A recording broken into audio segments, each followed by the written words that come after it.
Hi, everyone, and thank you for joining our briefing today. Welcome to Flight Day 13 of the Artemis I mission, now halfway into this 25-and-a-half-day mission. Another milestone reached today as Orion reached its maximum distance from the Earth. And to tell us a little bit about the systems on the spacecraft and how the mission is going so far, we have a panel of briefers joining us from NASA headquarters. We have NASA Administrator Bill Nelson.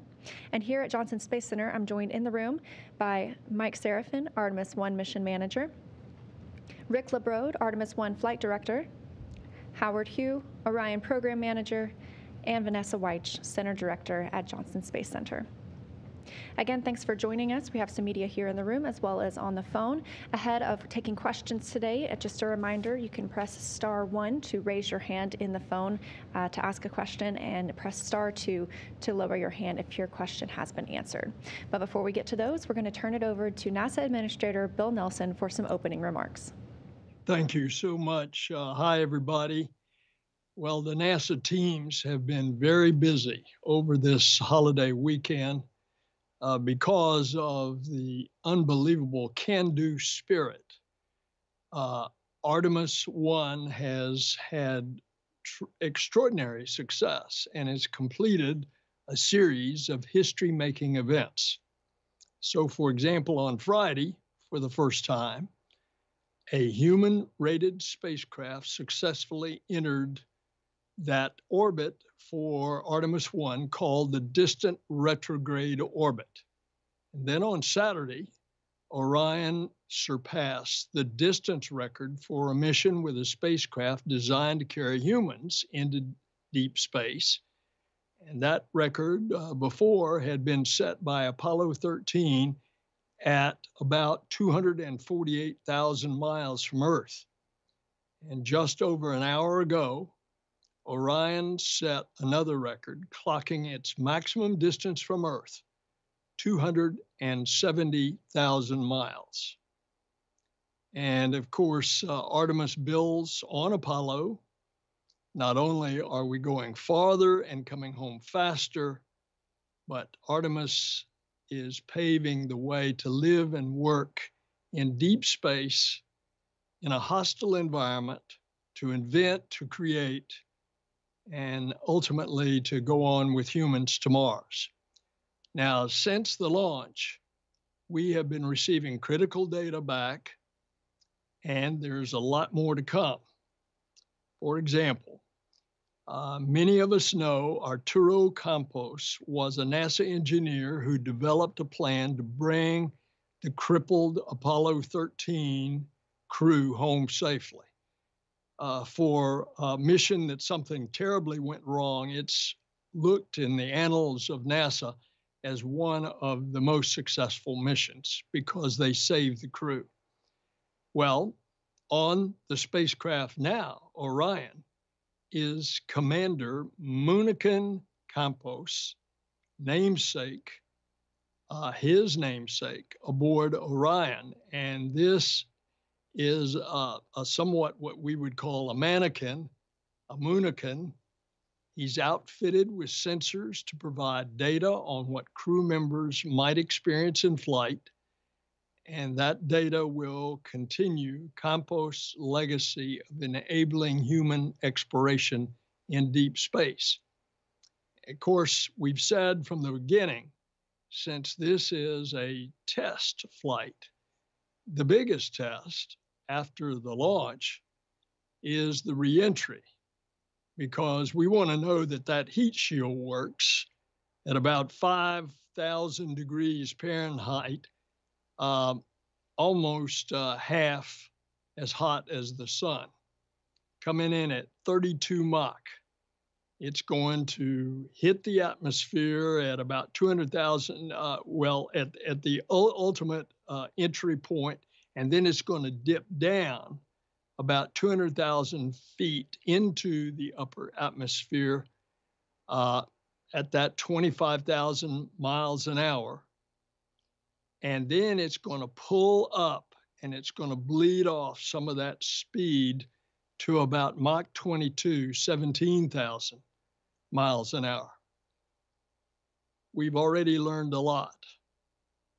And this team's resilience is just unbelievable. And it's incredible how smoothly the mission's gone. But it is a test. And that's what we do. We stress it and we test it. And when Orion comes home on the 11th of December, splashing down in a couple of weeks, we look forward to learning what all those sensors will have told us in order to be able to put 4 human beings on the top of Artemis II. And then we're going to the moon, into lunar orbit in preparation for Artemis III, where we will have 4 go into a lunar polar elliptical orbit that will then have 2 of the astronauts in the lander go down to the surface. That will be the first woman and the next man. So let me turn it over to Vanessa Weiss. Vanessa is our great director out there at the Johnson Space Center. Hey, Vanessa, take it away. Okay, well, thank you, Administrator Nelson. And I believe we have a video that we're going to play, so we're going to play that video first. 5, 4-stage engine start. 3, 2, 1. Boosters ignition. And liftoff of Artemis I. We rise together, back to the moon and beyond.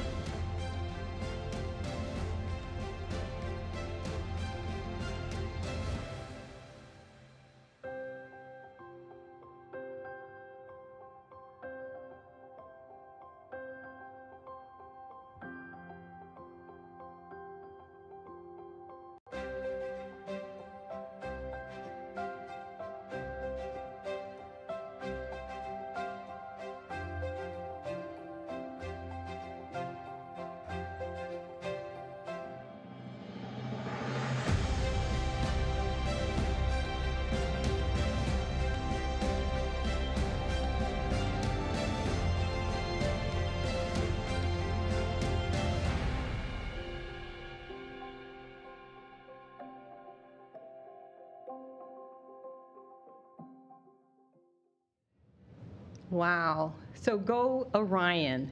You know, this mission is just the success of many women and men from all across NASA.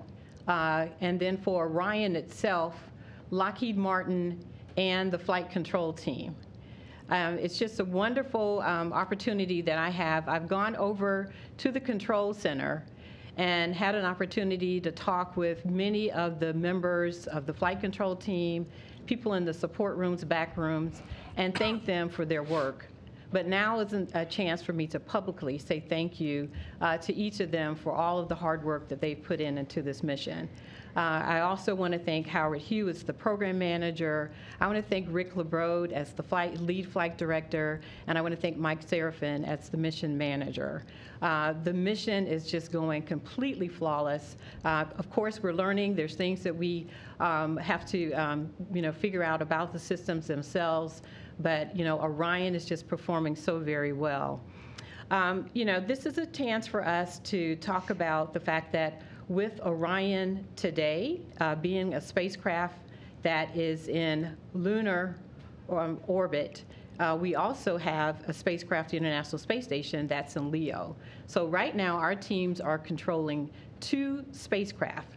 And it's just amazing, the accomplishments that we've had, and many more to come.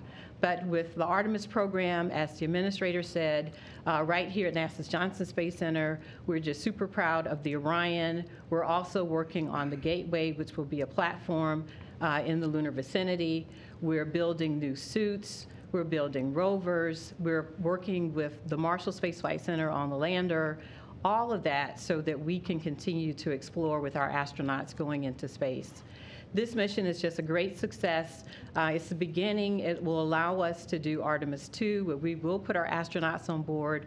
The tests that are going on today, you're going to hear the mission management team, because Orion is performing so well, They are adding new test objectives to the mission, so that's a great thing. That lets you know that right now we're learning about this vehicle and preparing for going forward into the future. I did also just want to share that, right now we have spent this past weekend celebrating Thanksgiving, and our flight control teams did get an opportunity to celebrate Thanksgiving. And we just want to say again, thank you to all of the people that are making this possible. It takes many, many people all around the world to make this happen. And with that, I just want to say thank you to each and every one of you. You're doing a great job, gentlemen. Thank you, Vanessa. And for additional opening remarks, we'll turn it over to Artemis Mission Manager Mike Serafin. Well, good afternoon, and thank you for those kind words, Administrator Nelson and Vanessa. Welcome to Flight Day 13 of our 26-day marathon.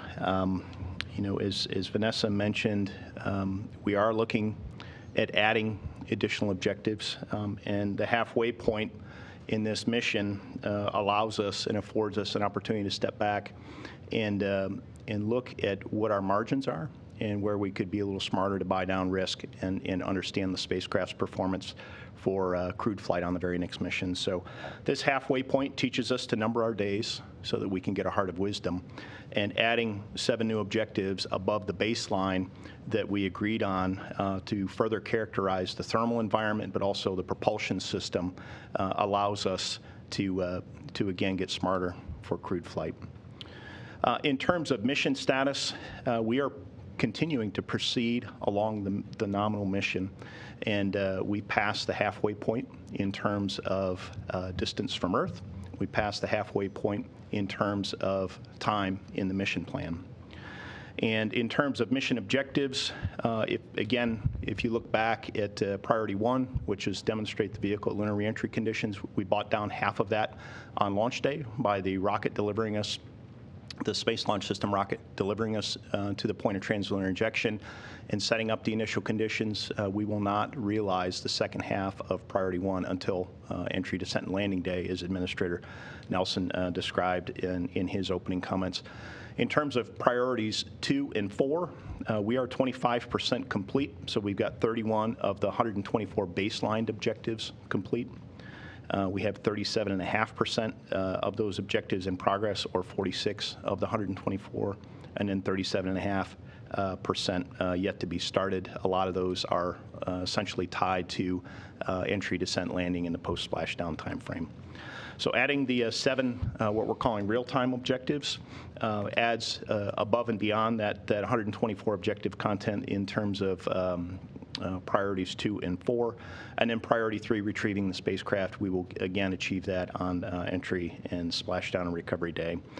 We are starting our initial preparations for deployment of the recovery forces out at Naval Base San Diego. Our Exploration Ground Systems-led recovery operations team in the U.S. Navy have begun their preparations for what they call just-in-time training.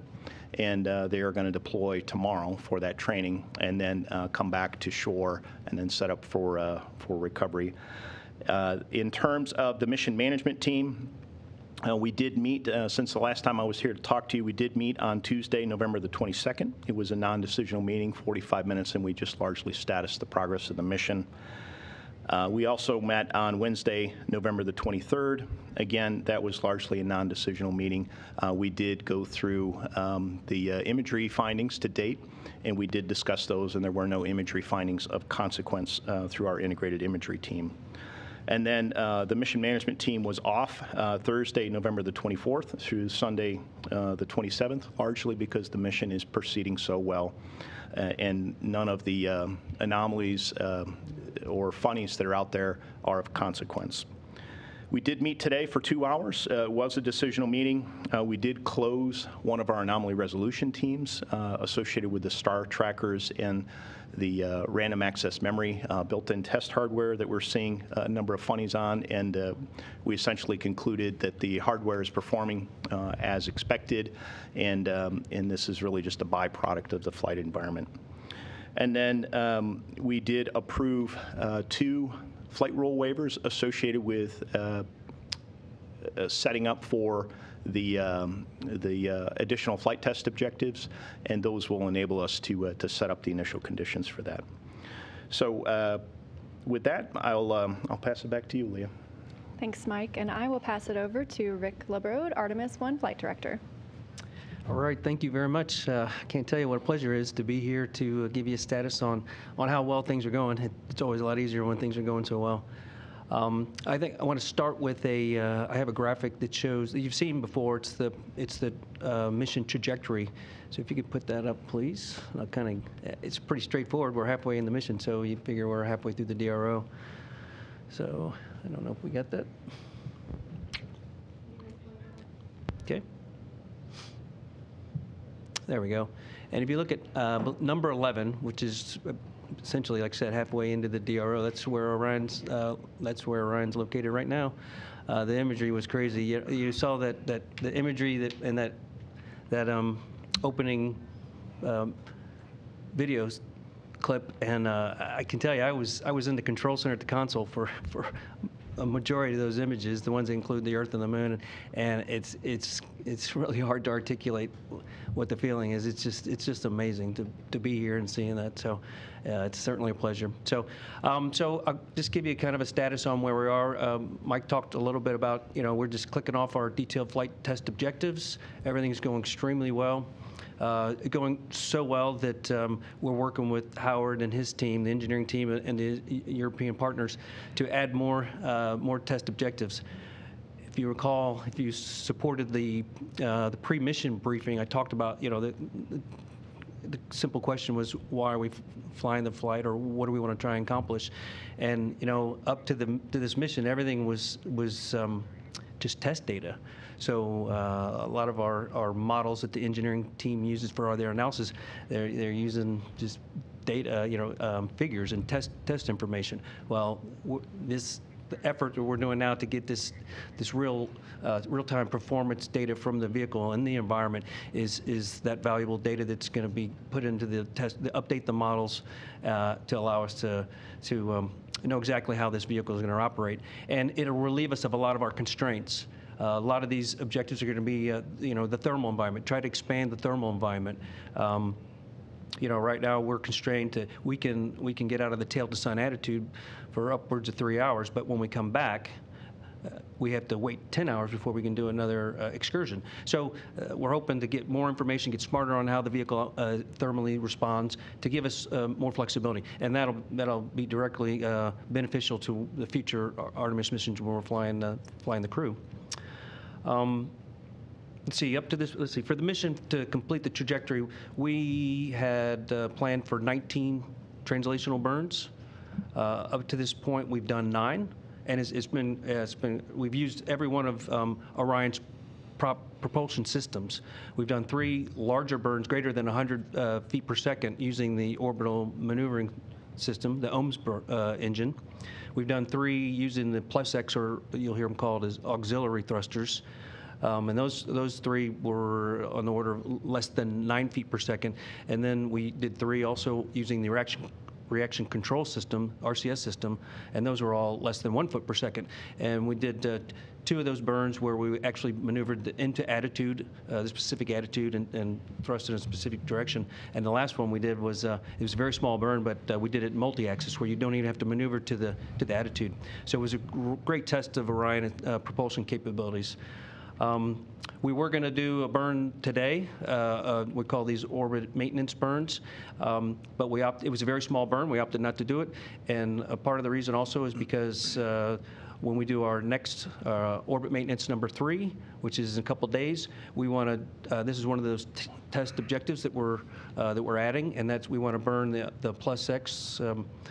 The auxiliary thrusters for 100 seconds. A lot of that's going to be testing the thrusters themselves. They're rated for much longer than that, but we haven't used it yet for those kind of durations. So we're going to do that, but we're also going to test. I think we want to test some of the pluming on the solar arrays during that time frame as well. So let's see. The upcoming. Just to give you a little highlight on what's coming up. We'll depart the the distant retrograde orbit on Thursday, start heading back towards the moon. And then when we have the return powered flyby, that'll be on flight day 20. And that again, when we fly by the moon, will be 80 miles off the surface. So we should expect to get some more spectacular imagery of the moon as we fly by. So I think that's all I have to report at this point. So I'll hand it back to you. Yeah. Thanks, Rick. All good things. And I will turn it over to Howard Hugh, Orion Program Manager. Thanks, Leah. Let's see. I'll start with thanking Mr. Nelson and Senator Director Weish for recognizing the team. Certainly, it's very tough working during the holiday and missing some time with the family and friends, but the team performed tremendously. I want to thank the flight control team, our engineering team, and our European partners, our Lockheed contractors, who worked tirelessly to make these burns happen and monitor spacecraft as we get into this distant retrograde orbit. It was really an important phase of our mission. It got us into a point where I feel really good getting to this part of the mission, and a really opportunity to, I would say, catch our breath a little bit and do a very important orbit around the moon and being able to do some tests and demonstration of additional capabilities for the spacecraft. Of course, you've heard from Mike and Rick that the spacecraft is operating just tremendously well so far, and we're really happy with its performance overall across all the subsystem areas. And we've been able to accomplish other what we call detailed flight test objectives as well as we've gone along the mission, and we're going to try to accomplish some more in this DRO orbit. And I think it's a testament to not only the spacecraft capabilities and the performance so far of the spacecraft, but also the team. The team has been doing a great job of not only monitoring our spacecraft and looking at some of the funnies and making sure it's performing as expected, but also looking at opportunities to further along test this very important mission and the spacecraft that we have to further future missions and buy down future risks as we put crew on board. And I think that's a great opportunity that we have today in the DRO. I would say that also, I mentioned last time we were here, our performance across the board continues to be outstanding relative to power we're generating, continue to generate 20% more power than we really need. We still have tremendous amount of propulsive capability or reserves in the prop tanks, excuse me. And we certainly are looking at other performance measurements across the board, across the spacecraft, and those are all going very well. So really happy where we are halfway through the mission, looking forward to completing this part of the phase and getting our spacecraft home safely. So thank you, Leah. Thank you, Howard, and thank you again to all of our briefers who have joined today. We will now move into the question and answer portion of our session. So a reminder, if you're online, please use the *1 to raise your hand if you have a question to ask, and *2 if your question has been answered. We will start here in the room.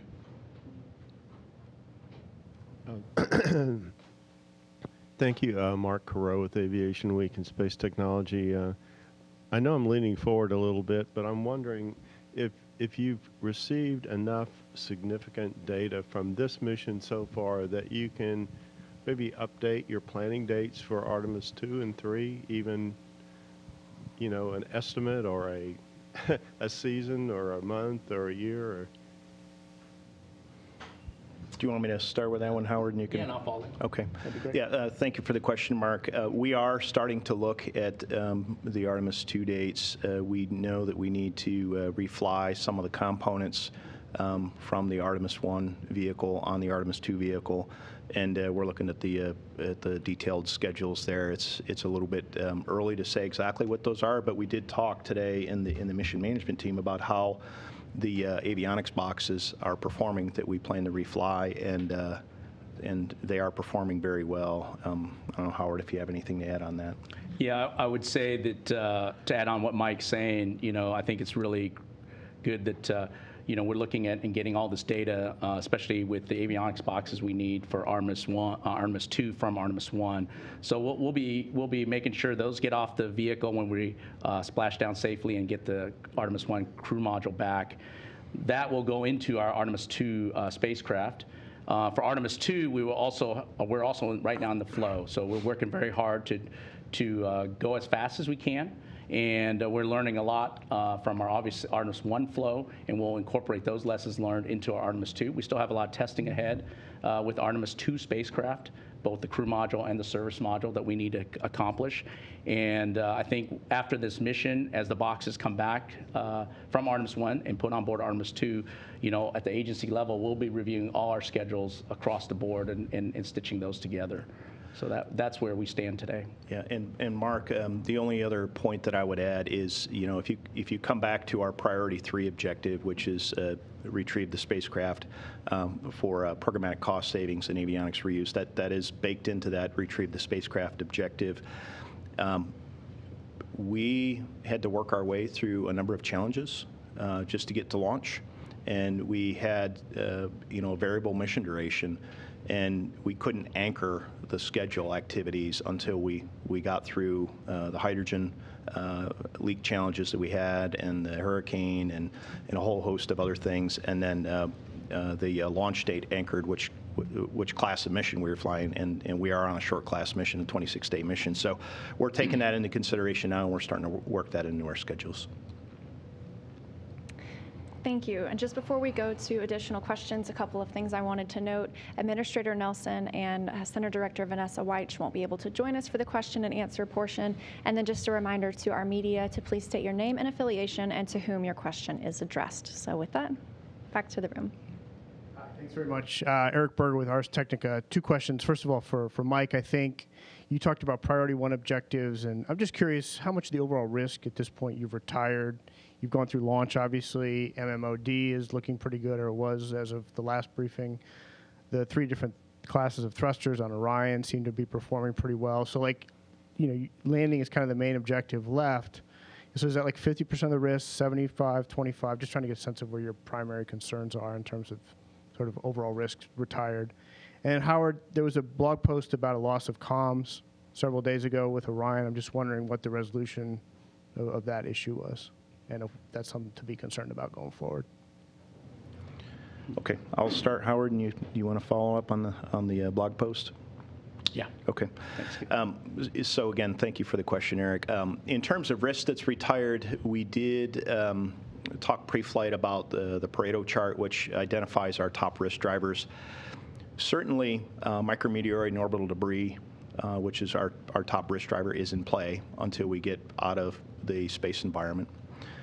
But being halfway through the mission puts us roughly halfway through that risk, because it is a function or a byproduct of how long we're in the spaceflight environment. We had other risks associated with first-time flight of the rocket and the overall system performance of the rocket, the integrated avionics and software risk, and RS-25 engine. All of those have been retired. We have a demonstrated rocket. In terms of the spacecraft, some of those have been bought down, but some of them are not going to be retired from a mission standpoint until we get to landing day, specifically the parachute and parachute deploy system, and then the heat shield. So that, again, comes back to our priority 1 objective. You know, the rest of the risk drivers that come to mind, you know, we certainly have done a much better job of characterizing the overall system performance, and I think, you know, we are buying down some of that. So that's kind of a, you know, if you're looking at our top 10 risk drivers, you know, some of them have been retired, some of them are still in play, and some of them won't be realized for good or bad until we get to entry, descent, and splashdown day. And I'll turn it over to Howard for the blog question. Yeah, Eric, I'm not sure specifically which comm outage you're referring to, but I'm going to ask Rick to talk about, we've had some ground comm issues, not on board, but I'll let Rick go first. Yeah, so if it's the one I believe you're thinking about, you know, in order to make sure we get enable comm from the vehicle, flight controller and mission control Inco has to send the command to get the onboard comm system configured, and then the ground controller, also flight control position and mission control, coordinates with the Deep Space Network engineers, gives them what the configuration of the vehicle is going to be. Then they actually load the parameters to configure their network to support it. So it's complex. and we've changed things since the beginning of the mission, is to give us more capability, open the bandwidth. So we've added 2 more modes. They're based on data rates, and then we go uncoded, which then doubles our bandwidth. So we're not using a coding scheme to improve our signal-to-noise ratio, which allows us to actually bring down more data. Do that streaming. When we started streaming the video, it was because we were able to open the bandwidth, which allows us to do file transfers, bring the data off the vehicle, and also do the streaming video. Well, it was simply a misconfiguration at the Deep Space Network, where they were set up for a data rate that the vehicle was not set up for, and it just going through the troubleshooting process, finally figured that out, and then we recovered. Once we got the right data rate, we recovered the return link. Yeah, and Eric, just to add a little clarity on this one, as I understand it, Rick, and you can correct me if I'm wrong, we need the spacecraft data rate, the Deep Space Network ground site data rate, and the MCC data rate all to be in the same configuration, and we got out of configuration with those just due to kind of some ground-to-ground coordination. Did I get that right? That's exactly right. Okay. Okay. Next question is on the phone with Marcia Dunn. Hi, good evening. A couple of questions, probably for Mike or Howard. How many avionics boxes are you going to be taking from Artemis I, from this Orion, put on the next one? And what else is being shared that will be removed from the spacecraft for the next mission, no matter how small or insignificant it might seem? And then secondly, for Splashdown Day, how many people and craft do you expect to be part of the recovery effort? How many people and how many ships, planes, helicopters? I'm just looking for a big picture. Thanks. Yeah, maybe Mike, I'll take the first one, if you can take the second one. Mm-hmm. Yeah, Marcia, thanks for the question. Right now, we're looking at 8 avionics boxes across the board from Artemis I to bring from the Artemis I spacecraft and Artemis II. Let's see, I think your other question, and maybe you could repeat the second half of your question if I don't get it exactly right, has to do with, can you repeat that one more time? You wanted additional information on what else is, I think, what else we're bringing forward that's not avionics boxes, is that correct? That's correct. What other pieces are you going to be pulling out for Artemis II? Yeah, I think Administrator Nelson mentioned Munich and Campos. Munich and Campos sits on a Orion seat, and so we will be using that seat for Artemis II as well. That's a non-avionics system that we would be utilizing on Artemis II, but nothing else from the spacecraft on Artemis I that we would be reusing besides those items I mentioned. And Marcia, thank you for the question on the recovery operation. And our recovery operations lead, Melissa Jones, is not on this call, so you might want to confirm some of this with her at a later time. But the ship, we have a well-deck ship that is provided via partnership with the U.S. Navy out of Naval Base San Diego. We will put about 85 NASA and industry partner personnel on the ship to support that operation, and that is above and beyond the ship's standard complement, which is a couple of hundred sailors. We will have deployed from the recovery ship itself at least 4 small boats, what they call small boats. 2 of those will be what they call rigid hull inflatable boats, and then 2 of those will be kind of smaller rafts. And then we'll have 2 helicopters deployed from the flight deck, one to support some of the imagery observations associated with the parachute deploy and splashdown, and another one to support locating the objects that are jettisoned from the spacecraft as it descends, things like the forward bay cover and some of the parachutes as part of the parachute deployment sequence. And then we'll have at least 1 aircraft at a higher altitude capturing imagery. So that's kind of a broad picture of it. We can get you more details at a later time. Okay, next up we have David Curley with Discovery Channel.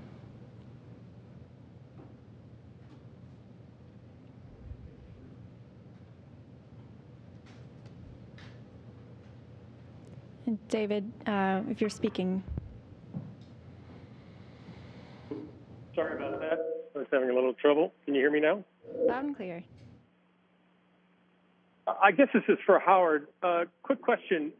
What kind of data are you getting from inside the capsule in the environment the astronauts would be in? Specifically, are the temperatures right? What are you seeing so far inside?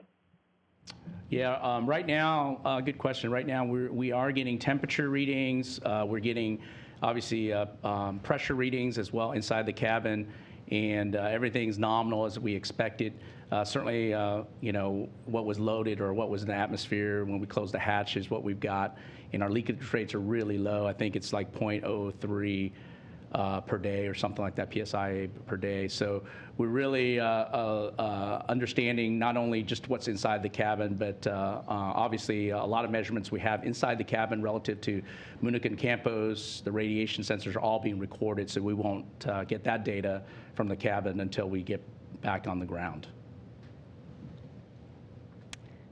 Next question is from Bill Harwood. Hey, thanks. I got two quick ones, one for Mike and one for Howard, I think.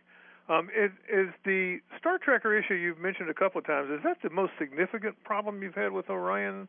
Or is there anything else that's provide worry, or maybe not worry, but required a similar level of troubleshooting? And I wasn't clear how you resolved that, or if you just decided that's just the way they operate and we understand how it works now and that makes it okay, or if there's something you had to do about that. And Howard, can you tell us what those 8 boxes are? I know it's probably buried in the press kit somewhere, but I can't remember what the avionics boxes are that you're going to take off Artemis I and put on Artemis II. Thanks. Okay. Yeah, hey Mike, let me, maybe I'll address both questions. If you don't mind, you can add to it. I think with the Star Tracker, it's certainly the highest visibility. When we first, we had a couple issues where we took, I think, a radiation hit on the Star Tracker itself, and we also had this issue with a bit flip relative RAM where inside the box itself, it has error detection correction automatically. And I think I mentioned the last press conference, it does, when you have a radiation hit, it may flip a bit in the memory, it auto corrects itself, and it just tells you. And it's a very, very good system that is on a lot of deep space kinds of hardware, avionics hardware. And in this case, when it first tripped, we were getting indications that Star Tracker wasn't performing, and I think through our analysis and of course very detailed look at all the data that we got at that time, we made some decisions obviously to press forward. But it turned out that the Star Tracker was working just beautifully. It was outputting navigation data as expected. This bit trip, we found out through our our last few days, several days of hard work by the team, is that this is very anomalous behavior. Many of the Star Trackers in deep space and even in geosynchronous satellites and low Earth orbit satellites have data that shows that they take these kinds of RAM upsets, and so they get auto-corrected and they log it. And so today, when we went to the MMT, we walked through all the data. We showed a lot of detailed in terms of not only from our own program, but from other programs that the Europeans have flown, from other programs that we know about from our sister programs, to learn what they've seen, and the data corroborates what we hypothesized to be, and I think that turned out really well in terms of the Star Tracker performance and understanding what happened with the Star Tracker. So I'll pause there, see if Mike wants to add anything to that before I answer the next question. Yeah, Bill, thank you for the question. Howard said it well. The team did a very thorough analysis of the Star Tracker random access memory bits that were being set. And this is a case where leveraging our industrial base and other missions out there, whether they're NASA missions or other missions that use this common set of avionics or very similar design to it, is helping us, and we tap that expertise. In terms of other issues that are out there, we do have one active anomaly resolution team associated with the power conditioning and distribution unit on something called the latching current limiter. It is apparently being uncommanded open, so for some reason these latching current limiters on umbilical 1, uniquely on umbilical 1, there have been a number of occurrences that are being nobody's on the ground commanding these things open. So we're trying to characterize that and understand what the hardware is telling us, and that active anomaly resolution team is working in the background. It is not a high-level concern because we have appropriate levels of redundancy. There's 4 solar array wings, 2 of these per channel, per power channel, and we're recovering from these. We just don't quite understand what the hardware is telling us, and we're expecting an outbrief from that anomaly resolution team in the next couple of days. The other things that are out there, we've talked previously about the coolant loop 1 flow rate being erratic. We believe that there's gas in the fluid, and we're periodically seeing the flow rate drop, and then it comes back up as the gas bubble moves its way through the coolant loop. We also had what I would argue was a gift handed to us from the flight environment. We had the flight control module number 1 had a reset, and that was due to a radiation hit, and it did exactly what it was designed to do. And we have a feature called a cross-channel reset, and the system recovered by itself, and it handled the radiation hit as it was designed. So we're again characterizing the system performance. We're learning from it. We're learning what the hardware is telling us. Some of this is unfamiliar to us in the flight environment, and we're rolling that into all the operations. So I don't know, Rick, if you have anything to add to that. No, you've covered it well. That cross-channel restart essentially is when a computer goes down and comes back up, it gathers information from the other computers to basically get right back to where it was and get back into a sync with all the other 3 computers. Work just as it's designed. And I'll answer the last question, or the second question. So we're returning the Orion IMUs, or inertial measurement units, the GPSRs, which is the receivers for GPS, and then the phase array antennas. So that's the list of items that we are using from Artemis I and putting on board Artemis II. All right, thank you all. The next question comes from Isam Ahmed.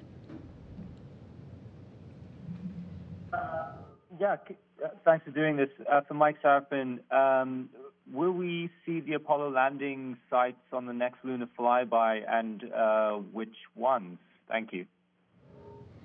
Yeah, thank you for the question, Hassan. Rick's probably better in tune with that one, but as I understand it, we will get to see multiple Apollo landing sites. Yeah, Rick, we do believe there's a team that's actually actively making the plan, putting the plan together to support the imagery as we fly by the moon. The positive is on the return powered flyby, that area will be lit, so we have the opportunity. We just got to get the vehicle in the right orientation and get the cameras going. We're going to be taking imagery, so and I don't know exactly which sites, but I know on the outbound powered flyby there was 4 sites that were all in the dark, so we didn't capture them. But my expectation is the same 4 will be available this time with the proper lighting conditions. We're looking forward to it. Up next on the phone, we have Tim Fernholz. Hello, everyone. Thank you for taking this question. 2 things I was wondering. One, can you talk a little bit more about the 2 flight rule waivers you need to do for the additional objectives and what that looks like? And then second, just thinking about the Deep Space Network, now that you're using it with Artemis and sort of breaking in those procedures, are there thoughts about what might be necessary to improve or invest in or add to the DSN system ahead of crewed flight with Artemis? Thank you. Yeah, Tim, thank you for the question. I'll talk about the flight rule waivers here up front. But in terms of the accomplishing what we're calling characterizing the thermal envelope, Orion is, by design, it wants to fly tail to sun. That is for thermal stability of the vehicle, but also from a power production standpoint. And the vehicle, through analysis, is allowed to go up to 20 degrees in either pitch or yaw out of that perfect tail to sun orientation. So what we're doing is we're characterizing the corners of the box, 20 degrees, and doing that. And there's also a thermal recovery time required, as Rick had mentioned earlier, about if we're out of attitude greater than that 20 degrees for more than 3 hours, we have to do a 10-hour tail to sun thermal recovery period before we're allowed to use the orbital maneuvering system. So the waiver was specific to the thermal analysis requirements and the desire to gather some of the data on that thermal envelope expansion, and that is consistent with a test flight. We want to do envelope expansion and validate our models. I don't know, Rick, if you have anything to add on the flight rule waivers. No, you covered it. Okay. Well, that was for the first one. I think the second one, you going to cover that one? I'm trying to remember. The second one was for the solar array positioning constraints, yes. Right? We for the various burns that we do with Orion, we have specific attitudes or positioning that we put the solar array wings, and that's to prevent damage from plume impingement from the reaction control thrusters. And for this 100-second plus X test, we want to put the position of the arrays different than what had been previously analyzed and was considered approved, and that's why we're waiving. And this is to gain the data that we want. That's specifically why we're doing the test. So that's the rationale for that waiver. Yeah, and thank you for the reminder. So that the specific constraint that we're trying to avoid is not a plume impingement or a load constraint on the solar array wing. It has to do with the radiant heating from the engine that's in proximity to the solar array wing. So those were the two waivers that were approved, and they are specific to these test conditions and specific to the objectives that were set up. These are not just what I'll call generic waivers for operations across the mission, and we did make that clear today.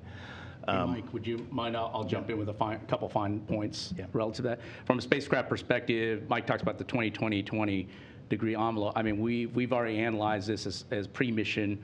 We know that we can operate in these regimes. There were some flight rule constraints relative to the two pieces, the OMZ or the main engine, and then also the star tracker was also. So I think from an overall risk perspective, that's why we talked about pressing forward with this particular objective, is because we feel like through our pre-mission analysis that we're able to operate in those boundaries. We just want to make sure in this real flight environment that we get to those corners of the boxes. So that's one piece, and that's the same for the arrays. The arrays, we've tested and certified them to be in these configurations, although we didn't nominally want to operate them in that because of what we needed to do for the mission. But now as we do the flight test objectives, there's no risk with the hardware in terms of where we want to park these arrays for this test. So I just want to make sure that was clear, Mike. Yeah, thank you for that, Howard. And then Tim, you had a second part to your question. I'm forgetting the second part.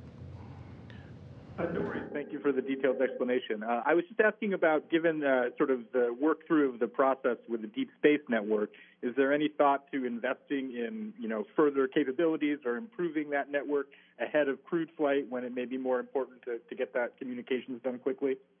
Yes, Tim. The answer is yes. We are very mindful that the Deep Space Network has many customers, and Artemis is one of those. But there are many science missions out there. There are many space technology missions and other partnership missions out there. So as we expand the portfolio of Artemis capabilities, whether it's Gateway or the Human Landing System, and some of the surface operations and surface systems, as we get further into the manifest, we are acutely aware that we need to improve the communications and tracking and navigation assets out there. So we do have additional investments planned in the Deep Space Network. I don't want to get ahead of that because there's probably a procurement that's in play ahead of us on that. Okay, next question is from Kristen Fisher with CNN. Hi, everyone. This question is for Senator Nelson, if he's still on. If not, I guess, Mike, it might be for you. But given the fact that this mission, Artemis I, is going so well, wondering if we could get an update on when a crew may be announced for Artemis II. Thank you. Yeah, hi, Kristen. Thank you for the question. We've purposefully deferred that decision until after Artemis I is successfully complete. We want to get through a demonstration of our human transportation system before we name a crew for a number of reasons. One is just time between missions. We need to understand the time between Artemis I and II. It is possible to be in training too long, and we need to find the sweet spot relative to the training time for the crew. But once a crew is named, they're going to be highly sought after people, and there are other responsibilities for astronauts in the astronaut office, and we need to keep that in mind as well from a workload and just kind of an overall flight crew availability standpoint. And their time is precious, so we've purposely deferred that until after Artemis I. I don't have a specific date for you, but it will be after the mission. Thank you. And our next question is from Jem Siegel. Hi, everybody. Thank you for taking my question today. What will be the approximate length of the Artemis II mission? And secondly, roughly how many NASA and partner people are involved in monitoring Artemis I? Thank you. Okay. I'll take the mission length, Rick, and you want to take the team. And Howard, you want to talk about the size of your teams? Jim, in terms of the mission length for Artemis II, we're looking at a 10.5-day crewed flight test. So 4 astronauts will fly a 1-day highly elliptical orbit to basically shake down the life support system and perform a proximity operations demonstration with the upper stage before it is separated at a far distance from Orion. And then at the end of that 1-day high Earth orbit, Orion will essentially perform a mission completion maneuver and use the service module to perform the translunar injection maneuver and put itself on a free return trajectory about 4.5 days out and about 4.5 days back. So it'll be a little over 10 days, and that's our Artemis II plan. So, Rick, do you want to talk about your team, and Howard, do you want to talk about your teams as well? Sure. So it's a little hard, but in the front room we have 10 flight controllers, and then for each one of those they have either one, some have up to two support personnel in the multi-purpose support room, and then we have 3 shifts. So there you're looking at for the flight control team specific, we're looking at on the order of 60. That doesn't include, the ground controller who has responsibilities for making sure the facilities are configured properly. There's quite a few of those people, and I couldn't give you a number, but I'm guessing probably another 5, so 15. So we're looking around 75 people inside MCC. It's a pretty close number. And then let Howard talk to the mission evaluation room. Yeah, that's a good question, but a tough question. I think same with Rick. I would estimate maybe 10 consoles in the mission evaluation room, which is the support from an engineering perspective. Probably a couple people on console per 3 shifts across a day. And so you're looking at maybe 60-ish people. And then we've got some support from Europe as well. They've got some people supporting from an engineering perspective. We've also got people at the Lockheed Martin facility in Denver. So probably, somewhere in that 70 to 100, somewhere around there, depending on the day and the burn. We probably bring more engineering support as needed for the bigger burns. And then, of course, as we have issues, we'll bring more people to look at these issues and try to resolve them quickly. So it varies depending on the day. But somewhere around there, probably similar to what Rick's got across the board. Yeah, and then Jim, from the mission management team standpoint, for day of launch, because we had the propulsive elements associated with the Space Launch System, we had 24 mission management team members. We've collapsed that down since then to about 14 because the rocket has largely done its job, but we do include the Space Launch System program management team in that. And then on day of launch, the SLS Engineering Support Center out of Huntsville, which is their technical reach back, had roughly 110 people supporting, and that team has largely been sunset since we've gotten through the point of translunar injection. Okay, we have time for just a couple of more questions. This one is from Elisha Sowers. Hi, thank you for taking my question. This also would have been for Administrator Nelson. I know Kristen sort of asked along the same lines of what I'm going to ask, but at the top of the call, Mr. Nelson had said that the astronauts in the Artemis III lander will be, quote, the first woman and the next man, end quote, on the moon. And I may be way overanalyzing this, but is that slight departure in his phrasing significant? Because before now, it seemed possible that there could be 2 women astronauts landing on the moon. And I'm just wondering if he misspoke, or is that comment an indication that decisions have been made? Because I know you said that the crew hasn't been announced publicly yet, but have they been decided already internally? Yeah. Elisha, thank you for the question. I'm not going to get ahead of that one. We'll just have to wait and see what the decision is and who is on that crew. Okay, and our last question for this afternoon is from Robert Perlman. Hi, thanks. A question and a quick follow-up to a previous question, I think both for Rick. There was mention recently in NASA's update about Callisto being fired up, and we saw a video of, I guess, the disco or party mode. But I was wondering from a mission control perspective, as you've seen it being used, how effective of a tool is it to have the ability to query an AI aboard an uncrewed spacecraft, looking ahead to the day that maybe all 4 Orion astronauts go down to the surface and not just 2.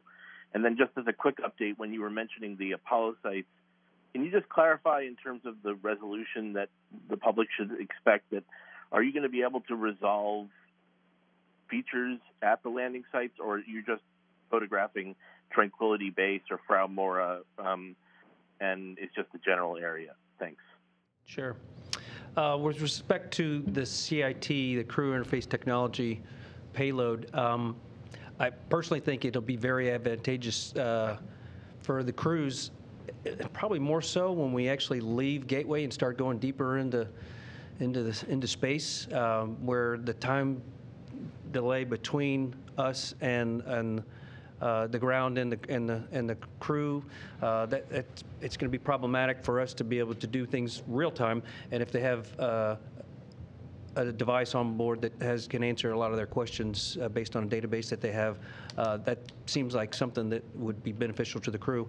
As far as the way it's set up for Artemis I, the flight control team, really, we're just activating the equipment and scheduling the services at the Deep Space Network. We got to schedule a specific antenna, and then make sure it's configured properly to support the event. But as far as of all the other stuff that's going on, we're just kind of enjoying the imagery just like you guys are, but not really actively participating. I know Howard probably can give you a little bit of insight because he's participating in a couple of the events, so he can give you his perspective. I'll pause a second and see if you want to add anything there. Yeah, I think part of this is a demonstration of the technology and really operating in the environment of where we want to be in terms of lunar orbit. And so I think we're getting really good, results.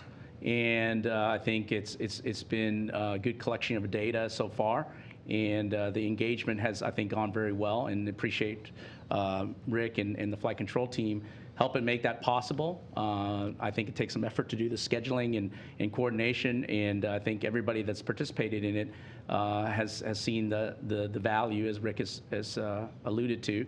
And I think as time will tell, in terms of what is needed, I think the demands of what the crew requires to support and operate the spacecraft and execute the mission will determine the capabilities we need. And I think these are all good things that we're planting the seeds for. and allowing us to reap those when it's time. And as far as your second question, as far as what the expectations are for the quality of the imagery of the lunar or the Apollo sites as we fly by, there's a team working it. So I don't really have a good answer for you, but I will tell you that just the imagery that you saw of the moon surface as we went by, some of that was from our optical navigation camera. We used the solar array wings that have the cameras at the end. We're not really going to be tracking specific ground sites as we fly over that. That's would be asking a bit, and you run the risk of not getting anything if you try to over-engineer it.